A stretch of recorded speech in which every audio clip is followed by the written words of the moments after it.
വല്ലാണ്ട് വിശക്കുന്നല്ലോ. ഒന്ന് KFCനെ വിളിച്ച് നോക്കാം.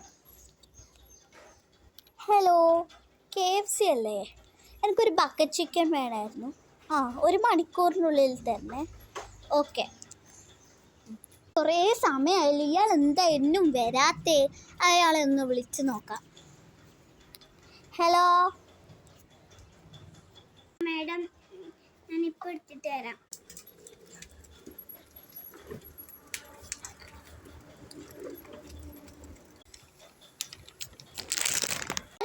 ഞാൻ കുറേ സമയമായില്ല ഇവിടെ വെയിറ്റ് ചെയ്യുന്നത്. ഞാൻ തന്നോട് പറഞ്ഞല്ലോ 1 മണിക്കൂറിനുള്ളിൽ തരണം. എനിക്കൊന്നും വേണ്ട നിങ്ങൾ ഈ ഫുഡ്. ഇറങ്ങി പോയിക്കോ. ഒന്നും ഇവിടുന്ന് പോ.